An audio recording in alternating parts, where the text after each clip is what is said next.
MLA বিকাশবাবু যা অপরাধ করেছিল তার সাজা প্রচুর হবে, কিন্তু কিভাবে জামিনটা হয়ে গেল সেটাই তো বুঝতে পারছি না।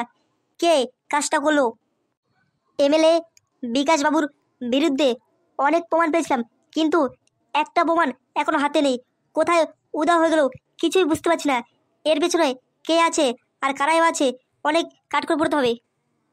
এমএলএ বাবু জেল থেকে বেরিয়ে গেছে, না জানি ফুটোর বিরুদ্ধে আবার ষড়যন্ত্র করে। ফুটোকে সাবধান থাকতে হবে। তার উপর আছে কালু মস্তান। ওই কালু মস্তান কোনোদিনই ফুটোকে ছেড়ে দেবে না। এমএলএ বিকাশবাবু আর কালু মস্তান যতই অপরাধ করার চেষ্টা করুক না কেন, আমার হাত থেকে ওরা রেহাই পাবে না। বড় সাহেব, কি ভাবছেন আপনি? আরে উকিলবাবু যে, আপনি এখনো থানার থেকে যাননি? না বড় সাহেব, ভাবলাম যাওয়ার সময় আপনার সাথে দেখা করে যাই। উকিলবাবু, আপনার এমএলএ সাহেব ও কালু মস্তান জামিনে বেরিয়েছে, এখনো কিন্তু কেস থেকে রেহাই পায়নি।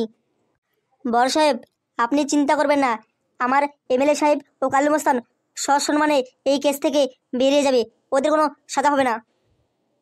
দেখুন উকিলবাবু, এমএলএ সাহেব ও কালু মস্তান যদি কোনো অপরাধ করে অবশ্যই তার সাজা পাবে। সেটা না হয় আদালতে দেখা যাবে কি হয় না হয়। আমি জানি ফুটোর বিরুদ্ধে আবার ষড়যন্ত্র করবে। যতই কিছু করুক না কেন, ফুটোর কোনো ক্ষতি হবে না। ফুটোর পিছনে আমি আছি। বড় সাহেব, আপনি আর ফুটোর পেছনে কদিন থাকবেন? আপনাকেই এখান থেকে বদলি করে দেব। কি হলো উকিলবাবু, কিছু বলছেন নাকি? না না বড় সাহেব, তাহলে চলি, অন্য সময় আবার দেখা হবে। ঘোষবাবু, একবার এই ঘরে আসুন তো। হ্যাঁ স্যার, বলুন, ডাকছিলেন কেন আমাকে?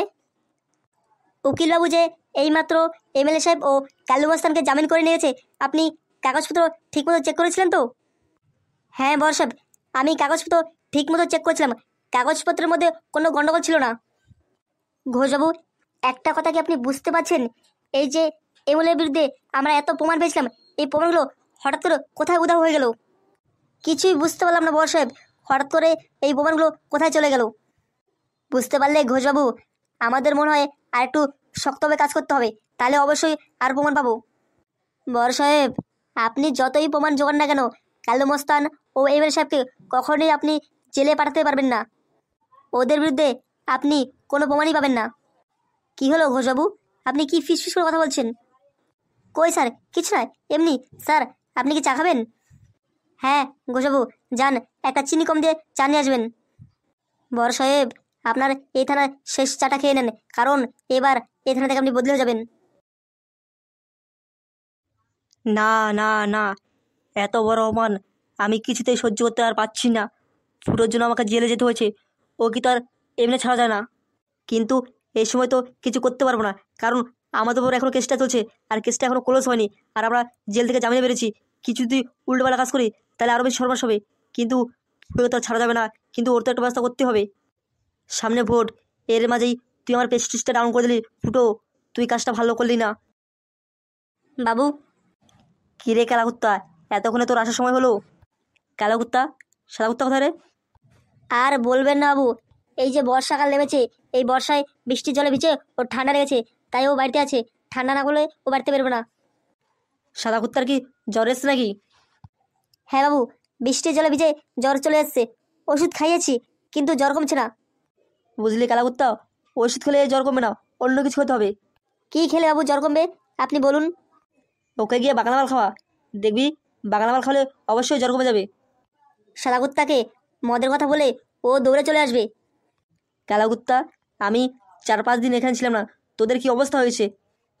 হ্যাঁ বাবু, আপনি যে কদিন ছিলেন না, সেই কদিন রাতে ঘুম খাওয়া দাওয়া কিছুই হয়নি, তাহলে একে শরীর ঠিক থাকে?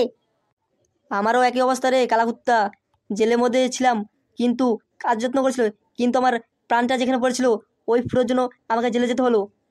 বাবু, আপনি কি ফুটোকে ছেড়ে দেবেন? না রে কালাকুত্তা, এখন কিছু করতে পারবো না, কারণ আমাদের উপর এখনো কেসটা আছে। তাই বলে কি বাবু ও সব সময় আপনার পিছন লেগে আপনাকে বাস দেবে, আপনি ওকে ছেড়ে দেবেন?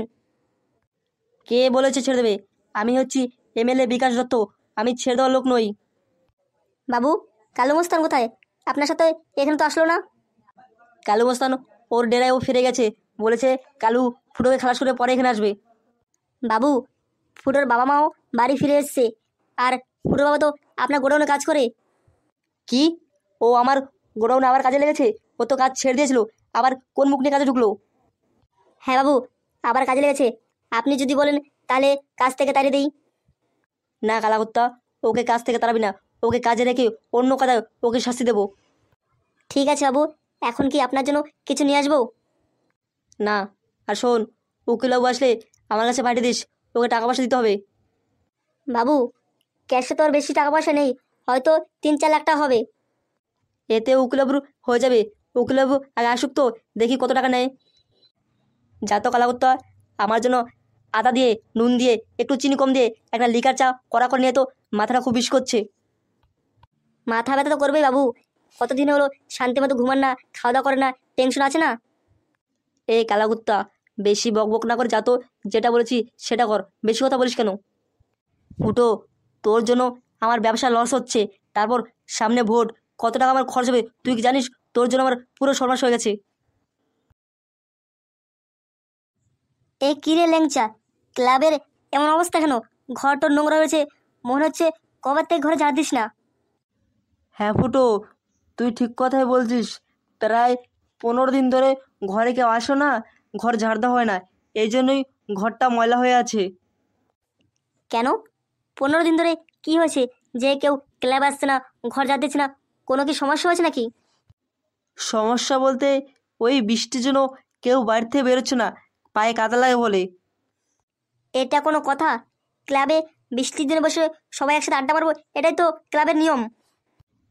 আমি জানি ফুটো, সবাই একসাথে বসে আড্ডা মারবো, মুড়ি চানাচুর খাবো, কিন্তু সবাই যদি না আসে তাহলে কীভাবে সম্ভব? যাতে সবাই ক্লাব আসে সেই ব্যবস্থা করতে হবে। না আসলে দেখছিস তো ঘরটা কত নোংরা হয়েছে। কি করবি বল? সবাইকে বলি ক্লাবে আয়, ক্লাব আয়, বলে বৃষ্টি না কমলে ক্লাবে আসবো না। এটা কোনো কথা? সামনে পুজো চলে আসছে, এখন থেকে তো পুজোর প্রস্তুতি নেওয়া শুরু করতে হবে। দেখ, পল্টু কখন গেছে দোকানে, দোকান থেকে এখন আসছে না। দোকানে কি আনতে পাঠালি? আরে ভাই ফুটো, বলিস না, ক্লাবের সামনে লাইটটা কেটে গেছে কয়েকদিন ধরে, পাল্টাবো পাল্টাবো করে পাল্টাতে পারছি না। আজকে সবাই একসাথে হয়েছি, তাই ওকে বললাম একটা লাইট কিনে নিয়ে আয়, কিন্তু দেখ কখন গেছে, এখনও আসছে না। ভেবেছিলাম ক্লাবে এসে একটু বসে তাড়াতাড়ি চলে যাবো, তারপর অনেকদিন ধরে কমলের সাথে দেখো না, ওর সাথে একটু দেখা করবো, কিন্তু মনে হচ্ছে আজকে আর কমলের সাথে দেখা হবে না। কী রে ভাই ফুটো, কমলার সাথে তোর কি চক্কর এখনো হলো, না কবে হবে? আর ভাই ল্যাংচা বলিস না, কবার থেকে ট্রাই করছি কমলার পেছনে, প্রায় কতদিন হলো, কিন্তু কমলা পাত্তাই দেয় না। কি জানি ও আমাকে কি ভাবে। আরে ভাই ফুটো, দেবে দেবে, একদিন দেবে না, দুদিন দেবে না, কদিন পাত্তা দেবে না, অবশ্যই দেবে একদিন, তোকে ঠিক পাত্তা দেবে। ওই তো পল্টু চলে এসছে। কিরে পল্টু, দোকান থেকে আসতে এত সময় লাগে নাকি? দোকানে গিয়ে একা একা চুপি চুপি কিছু খাচ্ছিলি? আর খাওয়া দাওয়া ফুটো, যে জিনিস দেখে এসছি তারপরে খাওয়া চলে? কিরে পল্টু, তুই কি দেখে আসলি? আর ভাই বলিস না ফুটো ল্যাংচা, একটু আগে দেখলাম এমএলএ, মানে আমাদের জমিদার, গোডাউনে ঢুকলো দেখলাম। ও, তার মানে আজকে জানবে আবার গোডাউনে চলে এসছে 2 নাম্বারই কাজবাজ করার জন্য। দাঁড়া, তোকে এবার আবার হাতে না ধরবো, আবার পুলিশের হাতে দেবো। হ্যাঁ ফুটো। তা ভাই ফুটো, এখন আমাদের কি করা উচিত বল দেখি। শোন, যতদিন না পর্যন্ত এই কেসটা বন্ধ হবে ততদিন ওই এমএলএ কি করে, কার সাথে যায়, কার সাথে দেখা করে, সব খোঁজ খবর এনে আমাকে দিবি। ঠিক আছে ফুটো, তুই চিন্তা করিস না, সব খোঁজ খবর সব কিছু তুই ঠিক পেয়ে যাবি।